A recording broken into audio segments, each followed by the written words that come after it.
What's up, Jacob? What's up, guys? How you? Hey, Wood, we want to see your pretty face, man. Turn the video on, Wood. Thank you. Calvin, that boy Calvin. What's up? Hey, JT, I'm trying to manage life over here.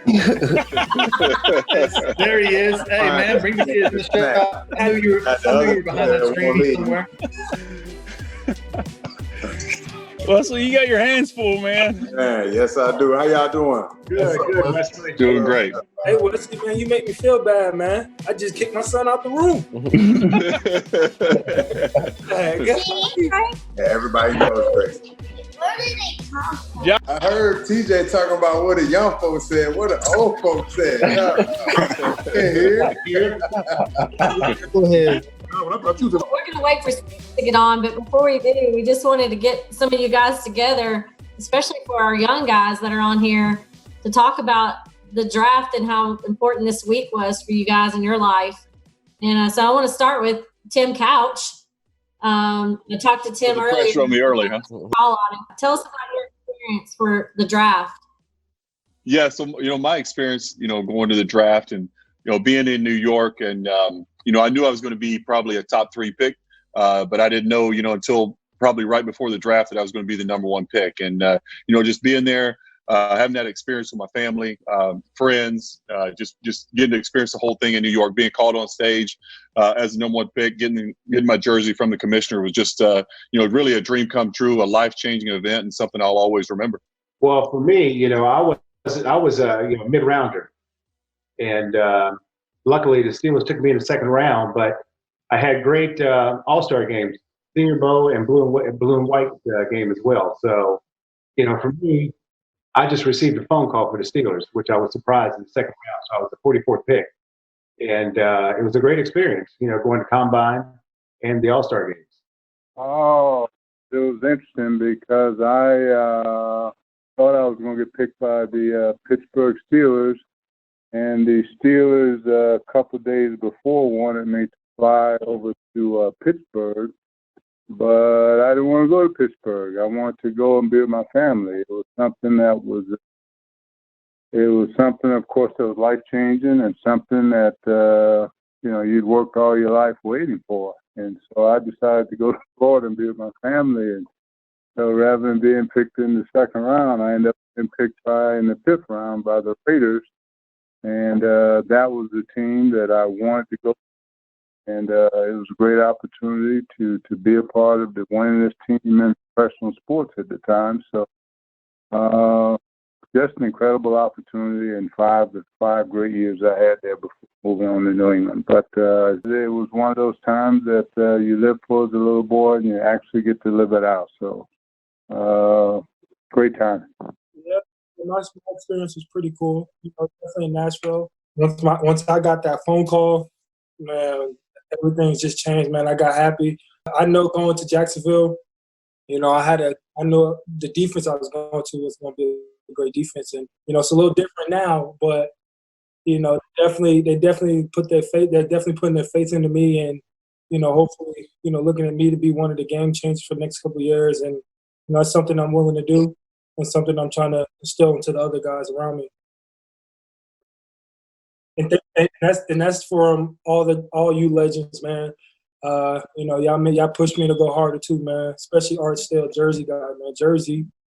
Oh, hey. And Tim Couch for number 1. I had to follow pretty close to that.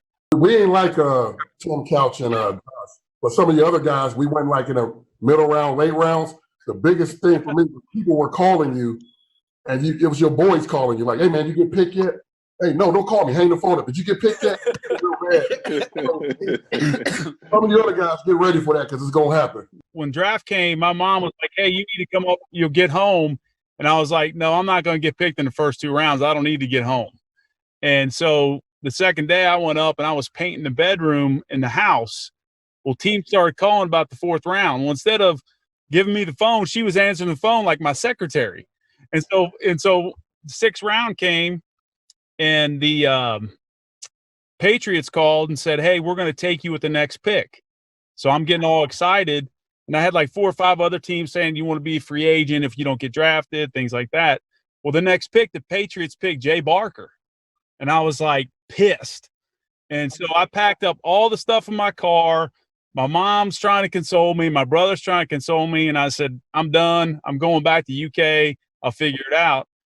And then as I'm driving out of my driveway, my brother runs out of the house and said, Patriots got another pick, Marty Moore. And then I run in and it says end of ESPN draft. And I was like, what just happened? And they were like, and so the next phone call I got was from Bill Parcells saying, hey, congratulations. You're going to get a phone call from a guy named Paul Salata. And I'm like, okay, what's that? And he goes, he's in charge of Irrelevant Week. You're Mr. Irrelevant. So I went out to Disney World, was the master of the parade. I spent a week out in Orange County, California. Everybody in New England knew me from being Mr. Irrelevant. So my rookie year when I started, I was known as Mr. Irrelevant my entire career in New England. But you talk about a change of events. I was headed out the driveway when the Patriots drafted me and brought me back in my mom's house. But yeah, my mom was she was my secretary during draft day. Well, you proved him wrong, Marty. Yeah, that is one thing I did, Dermonti. You better believe it. Let me ask you this, Art, because you laid the ground. I mean, you and Dermonti Dawson, I mean, I remember you guys playing when I got drafted, but you guys were household names in the NFL. The big misconception about Kentucky football is that other schools recruit against us and they say, they don't produce NFL players. And I'm looking on this screen right here. We got a #1 pick. We got a Hall of Famer. If I just took this picture right here and put it out on Twitter, it says a lot about UK football. But let me ask you this, Art. What made you come to Kentucky? I was very fortunate, and Derek could tell you, me and Derek played together at, Camden High, and Josh knows about Camden and all too, being from New Jersey and all. And we were pretty fortunate and all as far as even in high school. And then coming to University of Kentucky, the reason why I went to Kentucky and all is because our coach Andy Henson was telling us we had the opportunity to go on the Big Ten and all that kind of stuff, big schools and all. But he said going to Kentucky and all, you have an opportunity to coming in and maybe starting and making a name or whatever, which was so true. And then, good location, good place, good people and all too. And I said, come to Kentucky. And then, I kind of look at the draft because I got drafted right behind Earl Campbell. And, that was a big privilege for me and all. In reference going to Kentucky and all, I played with a bunch of, great ball players. And I look at it, man, those are the guys and all that put me in that position and all, because I never thought I was going to get drafted or play any ball until junior, senior year. But we had a great defense, we had a great team and all too. And I guess all you guys can vouch, man, if it wasn't for the fellas and all, we wouldn't be where we at right now and all too. And we had some great coaches and all, and then, great fans and all. And I'm ever indebted to the University of Kentucky and the fellas and all. Corey, let me ask you this, Corey. What year is this for you, Corey? This will be going into 11. I just finished 10. 11 years. So let me ask you this. We got some young guys that's starting out and some guys that's getting ready for the draft Thursday, Friday, and Saturday. What's your, probably Wesley too, you guys' longevity? How did you stay so long in the league? For me, it was just about starting the right way, coming in with the right mindset and the right attitude, ready to work, with the understanding that you got to earn everything you get. So I know you guys are going to have the right mindset coming through a program like Kentucky. That's going to be beaten to you from day one. So just with that hard work, nothing changes. It's just like any level of football, coming in and trying to establish yourself and what you bring to the table. Everybody's different. You can only be who you are. So be the best version of yourself. I think one thing that I've noticed a lot of guys struggle with is they come in, they start looking around at other guys and what they're doing. And instead of focusing on improving themselves and running their own race, trying to compare too soon about this and that, just focus on yourself and getting better and competing as hard as you can. So for me, that's worked the best, listening to coaching, understanding who's making the decision. And that's the person you need to be listening to and not all the noise from outside. So that's worked for me. And just consistently working, always with understanding that I got to get better. If I show up next year the same player I was last year, they're going to be looking to replace me. So, I mean, they're already looking to replace you. So you need to be working with that mindset anyway. It's like Lynn Bowden just joined us. I thought I seen him with a football helmet on. What up, though? What's going on? Hey, Lynn, I got a question, bro. What's up, bro? What's up, though? Superstar? Look, though, how you feeling, though, bro? Man, I'm feeling good. Feeling good. How's the process, though? Because I know when my experience is different from yours, and it's only been a year. What is it? How is it? I don't know how to feel for real. You know, it's 2 days away, man. I'm excited, emotional. You know, it's just been a long process, man. I'm prepared. I'm prepared to come play against you. If y'all don't come get me, I'm prepared to come play against you, though. I already put the word in, G. Yeah, you know, back to the practice rivalries. You know how we used to go. Oh, trust me, it ain't gonna be like that no more. I ain't gonna see you. I'm glad Lynn is listening. Lynn, there's some good conversation going on here, man. Let me ask Wesley Woolard. Is he there? Wesley? Yeah, I'm here. What year is this for you, Wesley? I just finished 12. 12 years. 12 years. When you was a young Lynn Bowden and get ready for the draft, what's the one advice you'll give them leading up to the day before, not being, what was you going through? Man, obviously I didn't get drafted, but I think Lynn said something in the process. That it's been a long process. So I would say, man, enjoy the process, enjoy this time being around the family. Don't make it a big celebration. Don't make it a small, but just enjoy the people around you and enjoy this time, man. And remember how hard it was, all that hard work you put into getting drafted, to see your name go across the screen, as Tim said, walk across the stage and get the jersey from the commissioner. Those are all things that you dreamed about when you came to Kentucky. And now that they're about to happen and about to come into fruition, remember that. So when you get the chance to step on the field and get that longevity, it's not just about being drafted. It's about staying in the league. And kids that come into the league, they stay kids. They stay in the child mentality, and they don't flip to that man mentality, and they don't become a man, because it's a professional business. So that's the way you got to take it. So if you don't go number 1 overall, use that as fuel, man, and just go out there and kick butt. Like Josh said, he didn't get taken number 1 and number 2 over like Art did, or like Tim. He used that as fuel. Me, I wasn't drafted, but every day I made that a decision to outlast all 34 linebackers that got drafted before me. So use that as motivation, man. It's exciting. And you get a chance to join this great family right here. I get to see my brother CP, everybody. And I got a question for JT. So, Jacob, being on such a talented Wildcat team back in 07, 08, how did it feel to be the first Wildcat taken off the board? Oh, wow. Yeah.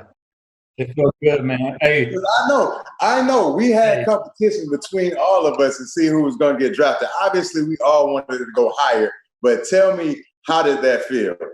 You know what? It was amazing, right? That whole day was great. But, I mean, I was mad you didn't get drafted, because a lot of people missed out on you, for real. But I'll say this. Keenan Burton went back to back. That was pretty awesome.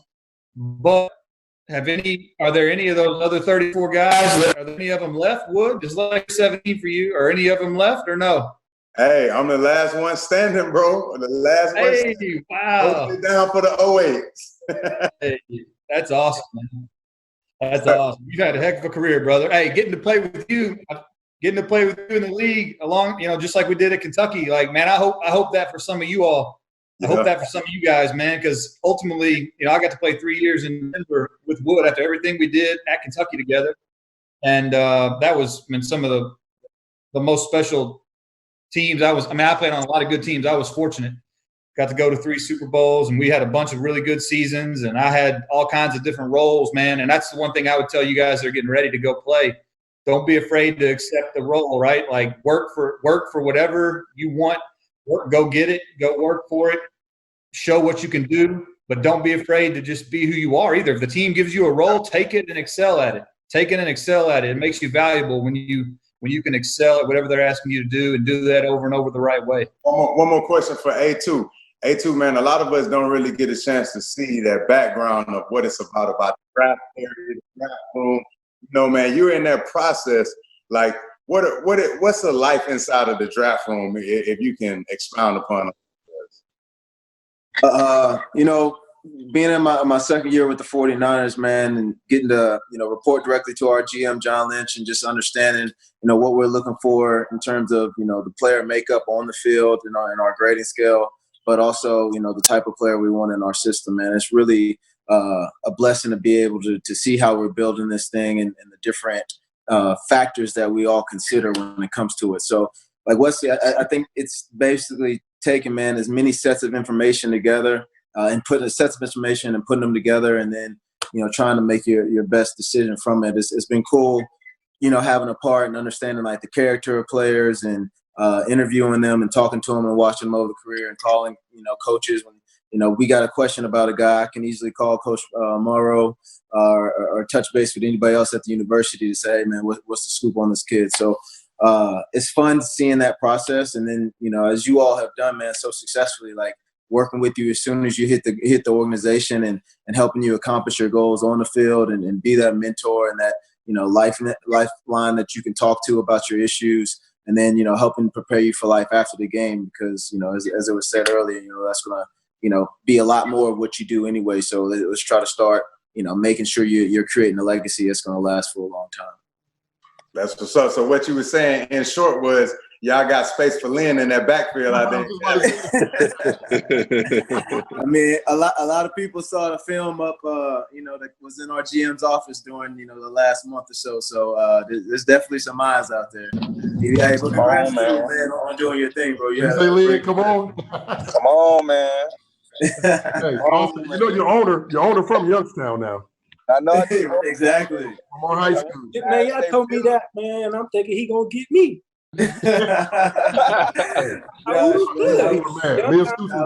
Stoops, I'm like, I'm good. Yeah. I'm Gucci. Hey, let me ask you this. I want to go back to Tim Couch, being from the state of Kentucky. Y'all was highly recruited. What did it mean playing for your state university?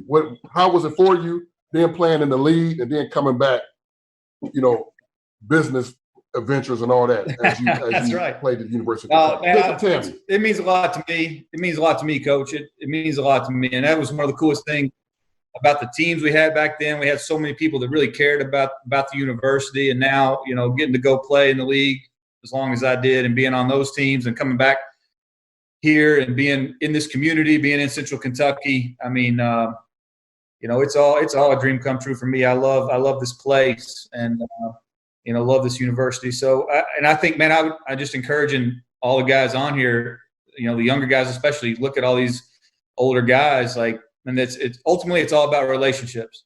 It's all about relationships, man. I got old teammates from the Colts and Broncos on text threads, all this stuff going on. We're watching ourselves on TV, man. We're on ESPN again, Coach. We're on ESPN. It's a big time for all us old timers, you know. They're hey, man, did you see that catch that Brandon Stokely just had? You know, we're all texting each other. So I don't know if they go back as far as you are still. I don't know if those games are on, but they got our games on. My generation. So. Yeah. Walter Camp was part of the team, man. Back in the day. What about you, Phil? Hey. Yeah, you know, for me, you know, I grew up in a part of the state, you know, in Eastern Kentucky, where, you know, close to where Cash Daniel's from. So Cash knows what I'm talking about. That's right. You know, so you're just kind of when you're raised in that part of the state, you're just born to be a Kentucky fan from day one, and you dream about wearing the blue and white, man. And to get an opportunity not only to go play at the University of Kentucky, but to excel and to, you know, to do what I was able to do and, you know, become a first-team All-American, a Heisman Trophy finalist, the SEC Player of the Year, the #1 pick in the draft, to accomplish those things at my home school, my home state university meant so much more to me. Like if I was at another school, it would have been great to accomplish those things, but to go and do it in my own backyard where I grew up watching these games, going to games with my dad when I was a kid, and getting the chance to go out on that field and accomplish those kind of things is something that's invaluable. You know, it's something that you dream about. You never think when you're a kid watching those games, you know, going to see, you know, when Bill Ransdale, Mark Higgs, and all those guys were there when I was going to games as a kid.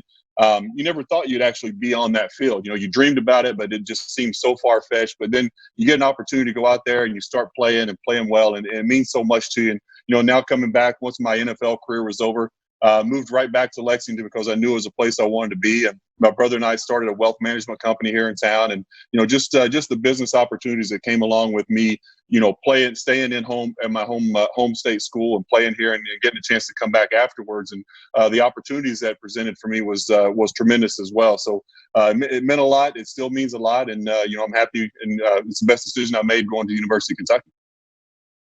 Well, Marty, you're from Kentucky too, ain't you? Yeah, I'm from Lexington. Yes.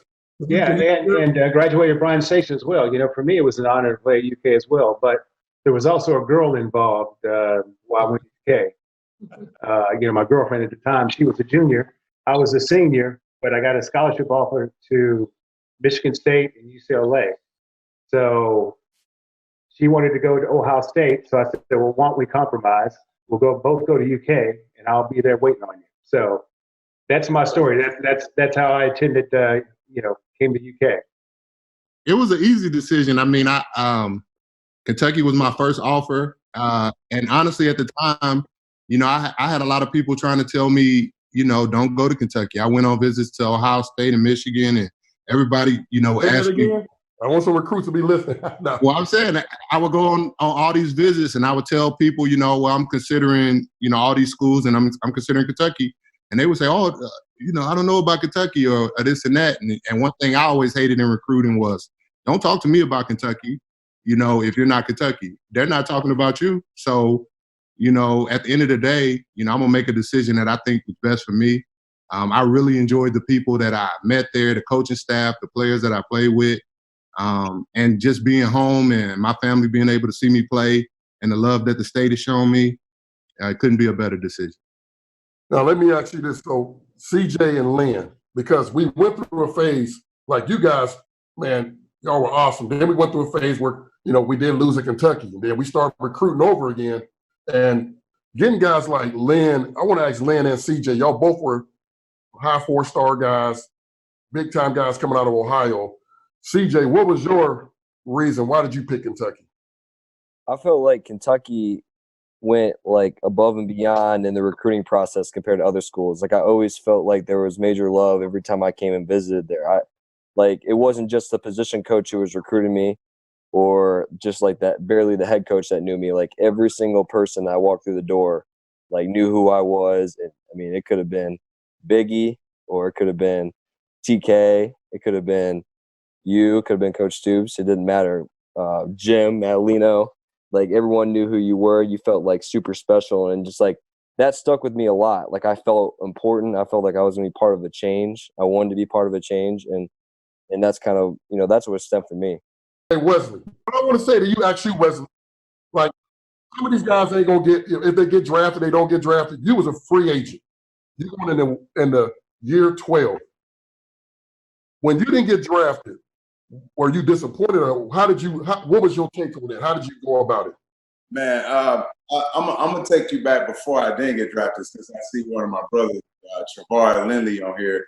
I remember like when I first came to UK, the first person who I had a job with was Travar Lindley, and we used to talk about all the time, like, we're gonna go to the league, we're gonna make all the plays, we're gonna be all SEC. So when I didn't get drafted, I kind of felt like I let my teammates down. And, you know, even though it didn't even have anything to do with my teammates, I'm like, man, I didn't get drafted. I'm sorry. But I do remember vividly praying and asking God for that one shot to get a chance to play football again. And right when I got off the phone, right when I said that prayer, another Kentucky Wildcat called me by the name of Champ Kelly. And I was his first college signees. And, you know, he was like, hey, you can play ball, bro. Come out here to Denver. And I'm like, man, you know what? That was a prayer being answered like right then and there. So when I didn't hear my name called, after I got over that feeling of letting people down and, you know, that embarrassment feeling kind of left, man, I was like, man, I got to prove a point. And I got to put on for my Kentucky Wildcats, because I remember seeing highlights of Tim Couch, you know, learning about art, and, you know, just seeing Derek Ramsey was a beast too. And it's just like all those people that came before me, Like I wanted to uplift those guys. I remember seeing the money when I was getting ready to get drafted and just seeing like he had a Pro Bowl Hall of Fame career. It's just like, man, I wanted to be those guys. And when I didn't get drafted, I was like, man, all I need is that one shot. And 12 years later, I'm still taking that one shot. I think a lot of guys should really look at that. Like, I mean, a lot of guys don't get drafted, but it's them free agents they sign. Is how you deal with that. It's how you deal with that that's going to make you get over the hump. Yeah, the majority of the league is built with guys that didn't get drafted or guys in those late rounders. And Hey, Wesley, you used that as motivation too, didn't you, in your career? Oh, without a doubt, man. Every like I said, man, it was 34 taken before me. I got to beat everybody out. Yes. Yeah. Hey, same here. You know, they kept saying I was too small, but you know, I ran a 4.6 40 at 285, 290 pounds, and you know, they said they kept telling me I was too small. And I said, well, I'm going to show your ass I can play. You would think you would get that respect from knocking heads off in the best college, in the best football division ever. So I know. It's crazy. Let me ask you this, Damani. Like I also deal with the NFL, a lot of our stuff here. And your team is really interested in Lynn. If Lynn gets to go to Pittsburgh, tell him what the city and the people is like there. What should he expect, the type of people, the culture? If he goes to Pittsburgh, if you go to Pittsburgh, I'm telling you, man, they will love you. You know, they're diehard Steelers. They're diehard fans, man. They love their team, and they love the city of Pittsburgh. Anybody who plays in Pittsburgh, everybody comes back because they love it. They treat you like royalty when you come back to Pittsburgh. And the Rooney family is number one. It's a class. It is a class organization, and the Rooney family and those guys, man, treat the players well. Well said. Yes, sir. Yes, sir. Well said. Josh Allen. Let me ask you this, Josh. You hear me, John? Yeah, I can hear you. What was your goals? Now, when you got drafted pretty high, what was your goals? Were your goals going in that you said, hey, you said you was gonna make the Pro Bowl? Did you think you was gonna make the Pro Bowl? Or what was your goals? I mean, I wanted to go to the Super Bowl. You know, I had definitely had high expectation. You know, I'm always team first guy. So I was always thinking about the team and what's the highest success that we can get with the team. And so that was really my goal going into it, especially making other guys, you know, great. Like I had Calais Campbell. You know, my goal is to be as best as I can so Calais Campbell can be a future Hall of Famer. You know, if I know Jan was going to his contract year, so my job was for him to help him is to be as best as I can so I can, you know, so we can, you know, free up each other so he can get paid. So, you know, I was definitely more of a team-oriented team guy, you know, trying to win, and I still am, but definitely I had individual goals. Definitely wanted to get double-digit sacks. I really wanted to win defensive, you know, rookie of the year. But, you know, so I definitely had high expectations for myself, you know, especially being at Jacksonville and being what we wanted, you know, being the guys that we had. You know, I definitely wanted more. You know, it didn't work out for the team wins, but my individual success and all the goals that I wanted to achieve, you know, was definitely something that I wanted to do. But that just shows you that, you know, it's not just about individual success. You can still have individual success and your team not be good. You know, you just got to get everybody on the same page and just, you know, get the work in. But it's hard now. But, you know, I'm willing to put that effort in because I'm trying to win. You know, I hate losing. Like, you know, when I came to UK, man, it's about the same thing, man. I hated losing. And every year I just wanted to get better and better and compete with my teammates and be great for them guys and, you know, watch them succeed in life and their career. So that was definitely my goal. And they could tell you that right now if they want. But, you know, and that's what, you know, I still have the same goals in mind in the NFL. You know, we're very proud of you, man. You really represent as well as like a lot of the other guys. Hey, Mr. Ramsey, is you on the phone? Yes, sir. Okay, you know, I know when I first, you guys, for me as a coach, when I met Derek Ramsey, I thought I was meeting like God or somebody. He just got that aura about him. He really did got that aura about him. Hey, Derek, let me ask you this. With Lynn Bowman and really Josh, he's a young NFL guy, and some of the other guys would chime in, but with Lynn and Cash and Calvin and TJ, talk to these guys, Derek, about once you make it and you start making money, you know, you're gonna have a lot of family members coming around. So how do you advise these guys how to deal with their life and dealing with stuff? Well, Coach, I'm glad you asked me that question because, you know, guys, can everybody hear me? Mm-hmm. Yes, sir. Okay. You know, from day one, guys, understand, yeah, you can have a little fun. I mean, you worked your butt off to get to where you are. But at the end of the day, man, you're a pro. And what that means is you're one injury away from this damn thing being over. And so with that in mind, you got to prepare like it's nobody's business. You know, because again, I was fortunate enough, as I jokingly teased Art, you know, I had an opportunity to play in a couple of Super Bowls and 2 other playoff runs during that time. So I had a great career. Got a chance to see and do things that I never imagined, all because of what had happened here in Kentucky. But the thing I want you guys to understand is that this damn thing will be over. Damani Dawson, one of our greatest players, Hall of Famer, but at some point they take the air out of the ball.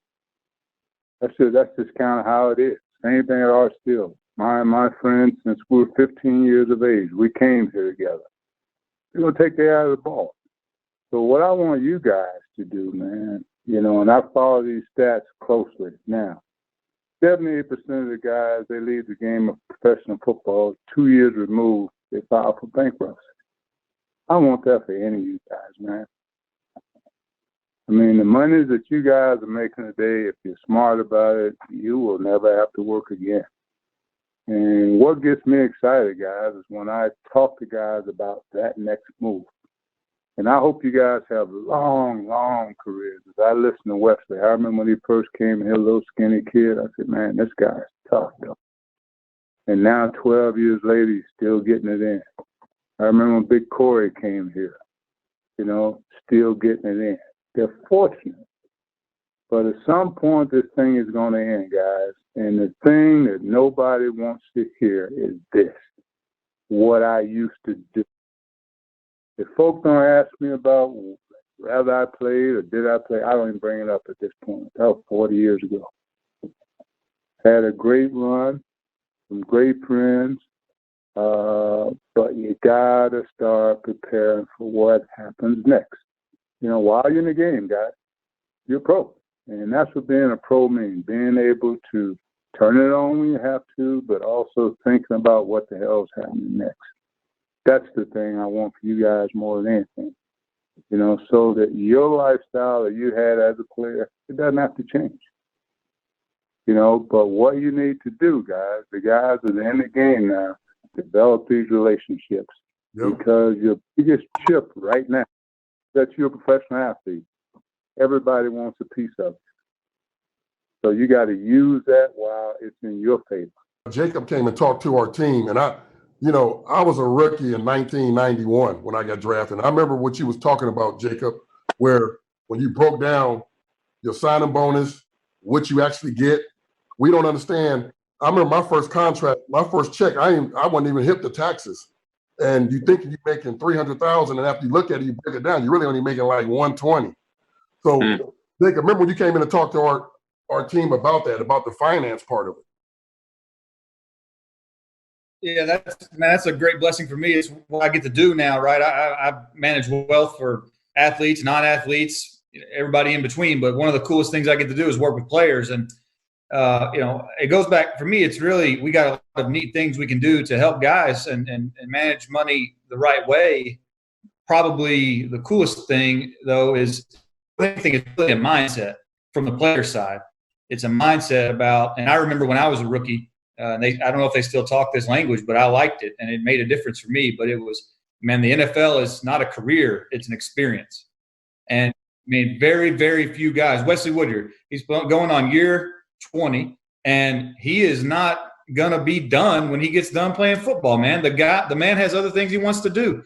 I mean, this whole screen is full of guys who have gone on to things after the game. And so when you're in it, don't get me wrong, like, it's the most precious and special and amazing opportunity, and you got to be all in and you got to go for it.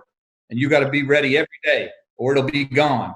But when it does end, and to Derek's point, it will end. When it does end, you want to make sure you're financially, emotionally as ready as you can be. And because and have something else you're looking forward to, man, because life is ultimately bigger than football. So it's kind of talking out of both sides of my mouth, but it's true. You got to be all in and you got to go for it, and you got to take advantage of the opportunity to the fullest. Be a pro every day. And also at the same time, you got to be prepared for that transition when it comes, because it comes for everybody. Man, I was a teammate of Peyton Manning's when Peyton got cut. When Peyton Manning got cut, I said, anybody can get cut. Anybody can get cut, man. The Colts cut Peyton Manning. I was lucky I got to go out there with him and play with Wood. But, like, when they cut Peyton, I said, man, this is man, it's a ruthless business. So that's what I'm saying. Take advantage every day and be prepared for that transition. Tim, let me ask you this, Tim. So Lynn right now, and a lot of these young guys that's about to endeavor in their career, they're getting a lot of phone calls now. For you, I'm pretty sure being the first pick of the draft, you probably had a lot of teams calling you and saying they was going to take you or probably going to trade up. How was that experience for you? Yeah, you hear a lot of things, leading up to the draft, but really you have no control over it. So you really can't worry about, if this team likes you or if this team likes you. It doesn't really matter, because when draft day comes around, teams are going to make other decisions. They're going to go in different directions, and you just don't know where you're going to be left. And so really all you can do is have great workouts, have great interviews with the teams, impress them as much as you possibly can. And it's out of your control on draft day. You just kind of sit there and, the chips fall where they may. And, you hope you go to a certain place, but you're not guaranteed anything. So you just it's kind of in their hands, and all you can do really is, do your part, do what you can control, and you can control, your workouts. You can control the way you impress teams and the things you say to them in these meetings and those kind of things. And that's what you can control. And that's all you can worry about. Just do the best you can do, and, just see what happens on draft day. Let me ask any of you guys can answer this. When I got drafted, I'm pretty sure I did not talk to Buffalo. Like, I talked to like 14 other teams, and Buffalo was probably the last team I thought I would ever talk to. And when they drafted me, so you can talk to a lot of teams, but anybody had that experience where you didn't talk to a team and you're like, man, I don't even remember interviewing with them guys. Can anybody want to respond to that? Can I start by saying something real quick? I'm sorry. I was when I went on my visit to the Jaguars, I was talking to Dave Caldwell, the GM, and we was like in the little room with everybody. And I straight up told him, I was like, I don't know, man, y'all probably gonna have to trade up to get me. And that was the only team I ever said that to. The only team I said that to. I was like, but I would say it jokingly, but I was still like, y'all probably gonna have to trade up to get me. You know what I'm saying? And like, as soon as I got drafted, I met Dave, and he was like, well, we had to trade up to get you. Oh, boy. Just like, So, anybody else? That was my experience. Hey, Vince, Patriots didn't talk to me at all.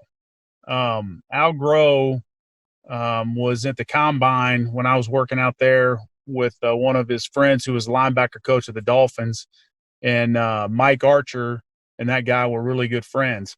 He just made a comment and said, I think this kid can play. And Al looked at film on me and drafted me without even working me out. So some of that stuff just happens. And I ended up at the right team. That I think that's key to a lot of players is if you don't get drafted, you got to make sure you're with the right team. Yeah. I was in the 3-4 defense, kind of a slug, kind of middle linebacker. But if I would have went to Tampa that they had, a gap scheme, I probably wouldn't have made the league. So that's a big key is doing a little research. If you don't get drafted, making sure that you're in the right scheme and you look at the depth chart and you make sure that there's a need to give yourself the best chance to make a team.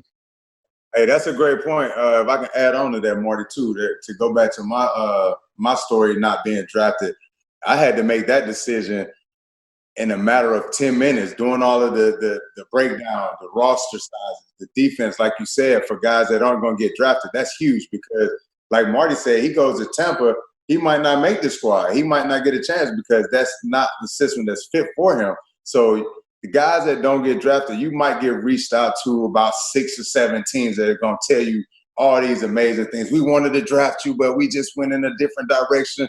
You're a high priority free agent, but all of that don't mean crap if you're not going to get the opportunity to go out there and play. And that's what it's about. That's the great thing about not being drafted. You get to choose where you want to go. If 10 teams are interested in you, you get to choose who you want to go to and break it down. So be smart if you're not getting drafted on where you want to go. You want to go that's going to give you the best shot to make the squad and use your athletic abilities to do so. And what I want to ask you this, Wesley, is this. Some of these guys, I don't know if they're going to get drafted or not. We know some of the guys are going to get drafted. But is it up to, if they offer you a signing bonus, how did you do that? Like, somebody might say, well, we ain't going to offer you a signing bonus. So do that tells them as a free agent how much they want them? Or I'm gonna tell you, okay, so they call it a high priority free agent. So me, I got 20,000 signing bonus. Oh, damn, that's pretty good. I got that's a huge signing bonus. And guys came in, and it was other guys that made like 5,000, 10,000 on signing bonus. But I've seen guys that are priority free agents that get that lump sum of money like me. Now they're giving out 30, and it's like those guys get cut. So it don't matter, man. I told somebody this today, like the draft is only gonna tell you how much money you're gonna make in the first few years. Other than that, the draft that's all it's for. Like, you're gonna get drafted in the first round, get drafted in the second round, get drafted in the third round. Those are the guys that pretty much gonna get slated in front of everybody. But for the most part, it's just telling you how much money you're gonna pay. The rest of it, you gotta do what got you what made you a starter in the SEC, what made you a leader on the Kentucky football team, what made you want to uplift and be like the Derrick Ramseys, the Marty Moores. That's what you got to do when you get those shots. So that's the great thing about not being drafted, man. That'll give you that shot to go in there, chip on his shoulder, and be hungry. I love the draft. It's got new guys coming in trying to take my job. Yes. Hey, what was it like when you had a former Cat? They drafted him in the 5th round, and he was there with you with Avery. Yeah, man. Actually, I've had this is why I say we the LBU. I've actually had a chance to play with pretty much every linebacker that came out of the UK since I left, besides Josh. I was there in Denver when we drafted Danny. I was there in Tennessee when we drafted Avery. And to see and to have those relationships come into full circle. These are guys that Danny replaced me at Kentucky. I used to go back to Avery in Kentucky and slap Avery on his head for being a little young pup, and to get a chance to mold and help mentor those guys to one day becoming great leaders, great men, great fathers, and great ballers on the football field. It comes full circle, and that's what it's about, man. Like, uplifting the Kentucky brand. Like, I don't care where you're from. It's guys like Tim, like Jacob. They make you want to bleed that blue, and that's what I was doing from day one. So when I get in the NFL, when you guys get in the NFL, Cash, Lynn, TJ, Cam, it don't matter. You go and make that statement, man. I'm a Wildcat, because it means something when you get a chance to, hey, Wesley Woodyard, University of Kentucky. When that pops across the screen, that's the only thing that matters. You putting on for that state of Kentucky and that big blue nation. Cash, let me ask you this, Cash. You're a very popular young man in this state. What do it mean to you to get a shot? And if you get a chance to even go where Mr. Wesley at, would that be a great opportunity for you? Or what are you doing right now? Well, this opportunity-wise, to play with somebody like Wesley, that I grew up watching the play, while he was at Kentucky, while he was in Denver and in Tennessee, and because I know Wesley's story, because I grew up a Kentucky kid, so I know all about all those players and how they got to the league and the work they had to put in, and and Coach Sumrall always reminded us in meetings this year, we talk about football and everything, what we had to do that week, but he'd also talk about guys that he played with and what they had to do to get the opportunity that they had. And, Wesley was always, the guy that, that he talked about. So just to get an opportunity anywhere, but especially, with somebody like Wesley, that'd be a great opportunity for me. But, right now I'm back in Paintsville. I've been working out and running, just getting ready for the opportunity, no matter how it comes. So if I get a free agent deal, just like Wesley's story, he's gonna have a chip on his shoulder, I'm gonna have a chip on mine. Just because I want to, go out and prove something to everybody. Just like I had something to prove, come out of high school, going into, Kentucky. People were saying that, I came from too small of a school. You're from Eastern Kentucky, you don't play any talent, this or that. And, that was just the, fuel that, that fed me. And, I want to do the same thing here. People tell me I'm too small. People tell me I'm too slow. I'm not quick enough, this and that, and, by any means necessary, I'm going to make a team. So, because I know how to work, and there ain't going to be nobody in there that's going to outwork me. Hey, Austin, I think y'all better sign him, man, or draft him. Hey, man, I love it, man. I love what you just said, Cash. And then to add on to this, fellas, like, you all are going to be going into the most unique situation that, this league has seen in the past 20 years, with you not being able to come on site as soon as you've been, either drafted or signed with a team. So I highly, highly encourage you, man, to really lock into those virtual sessions you're going to have in terms of learning the playbook, and then also with rookie development, what you'll do virtually, because like, you all aren't going to get to, spend as much time with your position coaches and in the facility, getting to know your teammates and learn from the vets. So you're all going to have to be creative and really focused on trying to get a competitive advantage and make sure you know every single play, the scheme, the technique, everything, because more than likely you're going to end up only having from July when we start training camp until, cuts are made to make that team and impress somebody. So do what you can in this time, man, to really lock in and pick that up. Let me, Calvin, let me talk to you, Calvin. I don't know if you guys watched Calvin this year. I thought Calvin had a hell of a. I was big fella. Yes. And Wesley, I talk to these guys. These scouts call me every other day, and I'm like, dude, he's 6'8".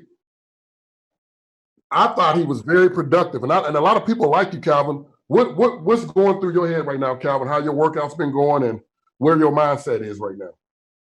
I would just say, kind of the pandemic hit as well, so it kind of changed up a few things, because I was waiting on pro day, because I was wanting to see a lot of people, to see me in person, see me move around and do different things, and I think that would have helped me. Like, that would have helped tremendously. But just adjusting. So now I've just been talking to D-line coaches and just seeing what happens. It's kind of just the unexpected, but that kind of happened when I came to Kentucky. So I was like, it's nothing new for me. So just working. That's the only thing, control the controllables. And you see you got Corey Peters right next to you. So if I was you, I'd try to link up with him and get some advice from him. I mean, a guy that did over going into his 12th year, that's a D lineman.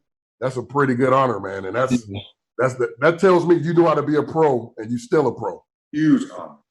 I mean, I think that's the most important thing, guys. I mean, really understanding that everything is going to go into the way you play on that field. So being a pro, whatever your problem is, you got to manage it. Maybe it's you like to stay up late. You can't stay up late. You got to be ready to go in the morning.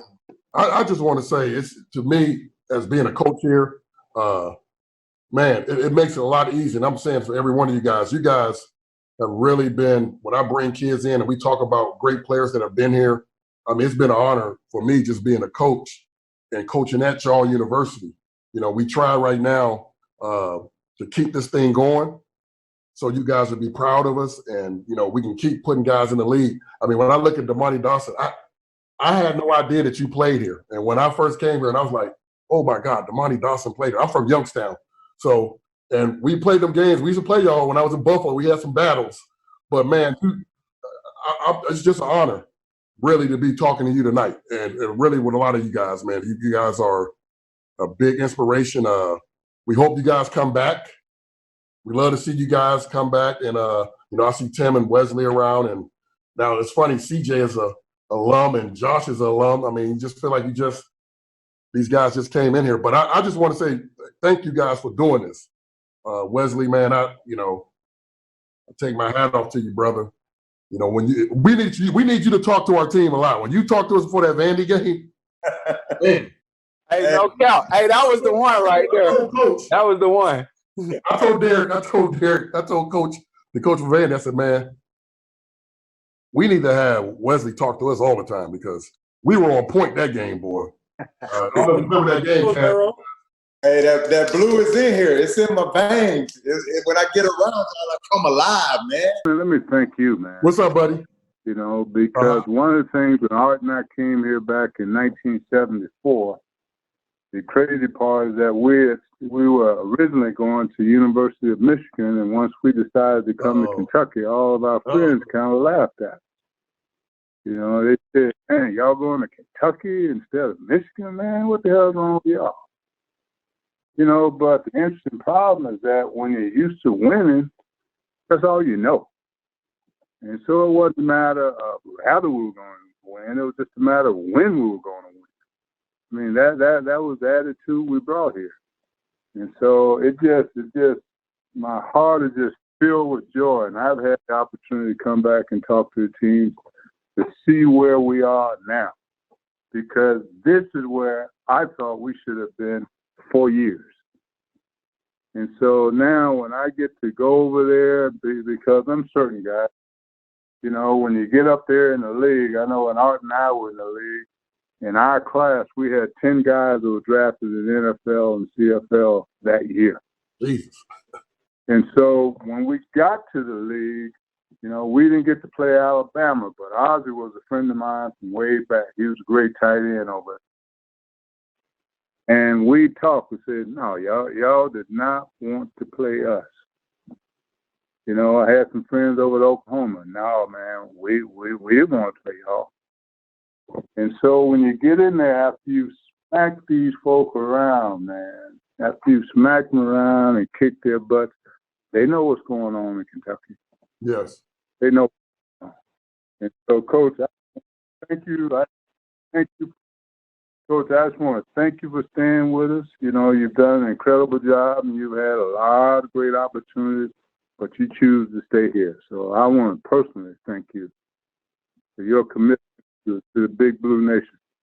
Well, hey, it's not, y'all know it's not a bad place to live. And, you know, I love it here. But I'm telling you, as I got to know the history and all the players, man, it's just an honor talking to all you guys. I mean, damn, me and Tim Couch cool now, but I just look at Tim like, damn. I was like, man, I kind of hated that Cleveland drafted his butt because I said, man, who knows if Tim would have went somewhere else? Because I think Tim was one of the best quarterbacks I've ever been around. And hey, man, don't hate on Cleveland, Coach. Don't hate on Cleveland. Long time. Guys, good luck to everybody. Great seeing y'all. I'll be in touch, man. Good luck. See you, Coach. Tell TK to send me some. Good luck, guys. Okay. See you, guys. Take care, guys.